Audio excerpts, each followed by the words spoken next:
ವಸ್ತುನಿಷ್ಠತೆ, ವಿಶ್ವಾಸಾರ್ಹತೆ, ನಿಖರತೆಗಾಗಿ ನೋಡ್ತಾ ಇರಿ ನ್ಯೂಸ್ ಪುತ್ತೂರು, ಜನಮನದ ಪ್ರತಿಧ್ವನಿ. ಶುಭ ಮುಂಜಾನೆ. ನಾನು ಶ್ರೀಮ. ಇಂದಿನ ಮುಖ್ಯಾಂಶಗಳು.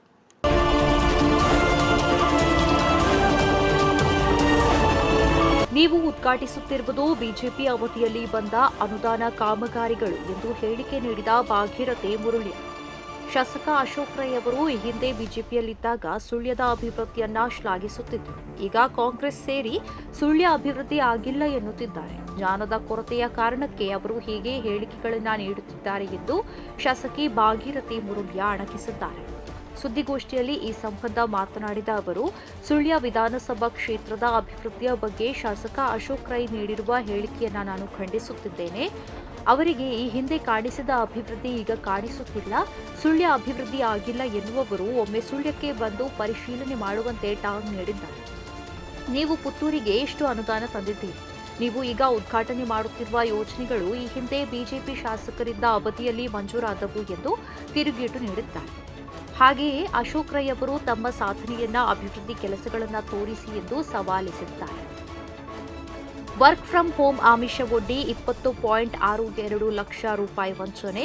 ಇನ್ಸ್ಟಾಗ್ರಾಂ ಲಿಂಕ್ ಕಳುಹಿಸಿ ಮೋಸ. Work from home part time ಕೆಲಸ ಮಾಡಿ ಹೆಚ್ಚು ಹಣ ಸಂಪಾದಿಸಬಹುದು ಎಂದು ನಂಬಿಸಿ 20 ಲಕ್ಷಕ್ಕೂ ಹೆಚ್ಚು ಹಣ ಮೋಸ ಮಾಡಿದ ಪ್ರಕರಣ ಮಂಗಳೂರಿನಲ್ಲಿ ಸಂಭವಿಸಿದೆ.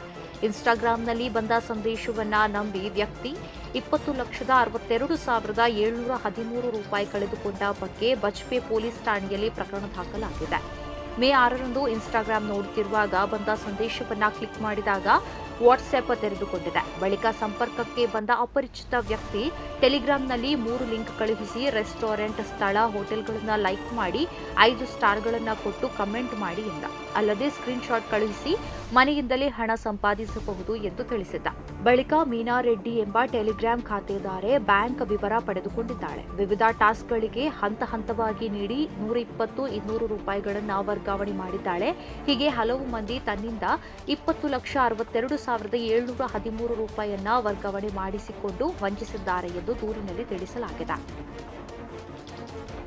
ಕಮ್ಯುನಿಸ್ಟರ ದಾಳಿಯಲ್ಲಿ 2 ಕಾಲು ಕಳೆದುಕೊಂಡ ಸದಾನಂದ ಮಾಸ್ಟರ್ ರಾಜ್ಯಸಭೆಗೆ 2 ಕಾಲು ಕಳೆದುಕೊಂಡ ಬಳಿಕವೂ ಛಲ ಬಿಡದೆ ಹೋರಾಡಿ ಗೆದ್ದ ಧೀರ. ರಾಜ್ಯಸಭೆಗೆ 4ರನ್ನ ರಾಷ್ಟ್ರಪತಿ ದ್ರೌಪದಿ ಮುರ್ಮು ಅವರು ನಿನ್ನೆ ನಾಮನಿರ್ದೇಶನ ಮಾಡಿದ್ದಾರೆ. ಅವರಲ್ಲಿ ಹೆಚ್ಚು ಗಮನ ಸೆಳೆದದ್ದು ಕೇರಳದ ಸಿ ಸದಾನಂದ ಮಾಸ್ಟರ್. ಇನ್ನುಳಿದವರು ಉಜ್ವಲ್ ನಿಕಂ, ಹರ್ಷವರ್ಧನ್ ಶ್ರಿಂಗ್ಲಾ, ಮೀನಾಕ್ಷಿ ಜೈನ್ ಅವರು ನಾಮನಿರ್ದೇಶನಗೊಂಡವರು. ಸದಾನಂದ ಮಾಸ್ಟರ್ ಅವರು ಕೇರಳದ ಕಣ್ಣೂರಿನವರು. 3 ದಶಕಗಳ ಹಿಂದೆ ಸಿಪಿಎಂ ತೋರಿದ ಕ್ರೌರ್ಯಕ್ಕೆ ತಮ್ಮೆರಡು ಕಾಲುಗಳನ್ನು ಕಳೆದುಕೊಂಡವರು. ಆರ್ಎಸ್ಎಸ್ ಸ್ವಯಂ ಸೇವಕ, ಬಿಜೆಪಿಯ ನಾಯಕ. ಸದ್ಯ ಕೃತಕ ಕಾಲುಗಳ ಮೇಲೆ ನಡೆಯುವ ಇವರು ಸಿಪಿಎಂ ಕ್ರೌರ್ಯಕ್ಕೆ ಸವಾಲೊಡ್ಡಿದ ಧೀರ ಎಂದೇ ಜನಜನಿತರಾಗಿದ್ದಾರೆ. ಸಿ ಸದಾನಂದ ಮಾಸ್ಟರ್ ನಾಮನಿರ್ದೇಶನ ನಿನ್ನೆಂದೀಚೆಗೆ ಸೋಷಿಯಲ್ ಮೀಡಿಯಾದಲ್ಲಿ ಭಾರೀ ವೈರಲ್ ಆಗಿದೆ. ಭಾರತ ಹಾಗೂ ನೇಪಾಳ ಗಡಿಯಲ್ಲಿ ಡ್ರಗ್ಸ್ ವಶ, ಮಹಿಳೆಯ ಬಂಧನ. ಭಾರತ ಮತ್ತು ನೇಪಾಳ ಗಡಿ ಉತ್ತರಾಖಂಡ ಚಂಪಾವತ್ ಜಿಲ್ಲೆಯ ಬಾನ್ಸ್ಬಾಸಾ ಪ್ರದೇಶದಲ್ಲಿ ಭಾರೀ ಪ್ರಮಾಣದ ಮಾದಕ ದ್ರವ್ಯವನ್ನ ಪೊಲೀಸರು ವಶಕ್ಕೆ ಪಡೆದಿದ್ದು ಮಹಿಳೆಯೊಬ್ಬಳನ್ನ ಬಂಧಿಸಿದ್ದಾರೆ. ಇಶಾ ಬಂಧಿತ ಮಹಿಳೆಯಾಗಿದ್ದು ಕಪ್ಪು ಬಣ್ಣದ ಬ್ಯಾಗ್ ಧರಿಸಿ ಓಡಾಡುತ್ತಿದ್ದಳು. ಈಕೆಯನ್ನ ಗಮನಿಸಿದ ಗಸ್ತು ಪಡೆ ತಪಾಸಣೆ ನಡೆಸಿತ್ತು. ಬ್ಯಾಗಿನಲ್ಲಿ 2 ಪ್ಯಾಕೆಟ್ ಎಂಡಿಎಂಎ ವಶಕ್ಕೆ ಪಡೆದಿದ್ದಾರೆ. ಸುಮಾರು 10.23 ಕೋಟಿ ರೂಪಾಯಿ ಮೌಲ್ಯದ 5.688 ಕೆಜಿ ಡ್ರಗ್ಸ್ ವಶಕ್ಕೆ ಪಡೆಯಲಾಗಿದೆ. ಬಂಧಿತ ಮಹಿಳೆ ಪೊಲೀಸರಿಗೆ ಮಾಹಿತಿ ನೀಡಿದ್ದು, ಇಶಾ ಪತಿ ಮತ್ತು ಆತನ ಸ್ನೇಹಿತ ಕಳೆದ ಜೂನ್ ತಿಂಗಳಲ್ಲಿ ಡ್ರಗ್ಸ್ ತಂದಿದ್ದು, ಪೊಲೀಸರ ಕಾರ್ಯಾಚರಣೆಗೆ ಹೆದರಿ ತಾನು ಡ್ರಗ್ಸ್ ಅನ್ನ ಕಾಲುವೆಗೆ ಎಸೆಯಲು ಹೋಗುತ್ತಿದ್ದುದಾಗಿ ತಿಳಿಸಿದ್ದಾರೆ. ಆಕೆಯ ಪತಿ ಮತ್ತು ಸಹಚರನ ಪತ್ತೆಗೆ ಪೊಲೀಸರು ಬಲೆ ಬೀಸಿದ್ದಾರೆ. ಪ್ರತಿದಿನದ ಸುದ್ದಿಗಳಿಗಾಗಿ ನೋಡ್ತಾ ಇರಿ ನ್ಯೂಸ್ ಪುತ್ತೂರು, ಜನಮನದ ಪ್ರತಿಧ್ವನಿ. ಧನ್ಯವಾದಗಳು.